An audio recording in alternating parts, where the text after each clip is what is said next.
The smell of burned flesh clung to the walls. Machines hummed in rhythm with her failing body. My daughter lay wrapped in bandages, her face an unrecognizable map of pain. I wanted to hold her, but even my shadow might hurt her now. The detective's words rang flat, almost rehearsed. "We don't know the reason for the fire." My wife excused herself, rushing to meet the lawyers. Her heels clicked down the sterile corridor. Too quick, too eager. I stayed.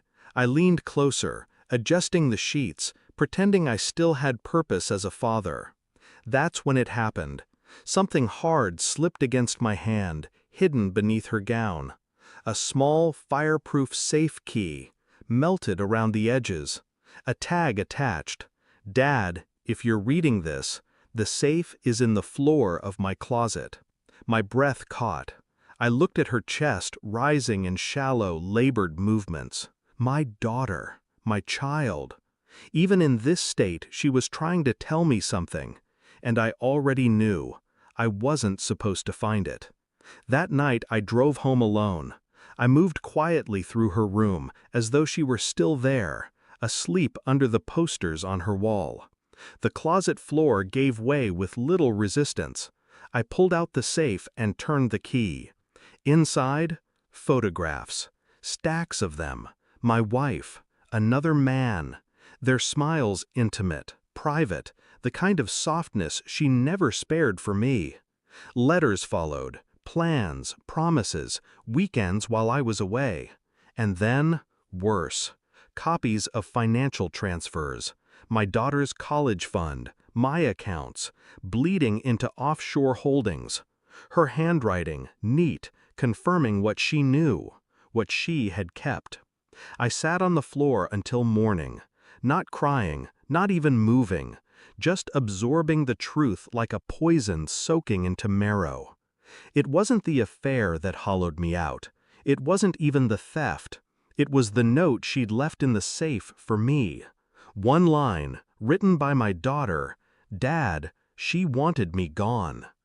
The next weeks passed in a silence no one questioned. My wife believed I was grieving, consumed by the accident. She mistook my detachment for despair. I was watching, listening. Her phone buzzed late into the night.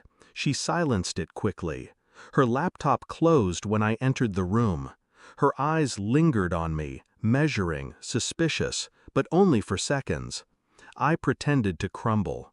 I skipped work. I let my beard grow. I sat in the kitchen staring at empty cups. To her, I was harmless. In reality, I was building a ledger. I copied her calls, stored her emails, downloaded bank statements she thought hidden. Every whisper of her betrayal lined up neatly in files under my control. And always, in the back of my mind, my daughter's broken voice, imagined but insistent. She wanted me gone. At night I rehearsed my silence, my stillness, my restraint, because the day would come when her performance would collapse and I would not raise my voice when it did.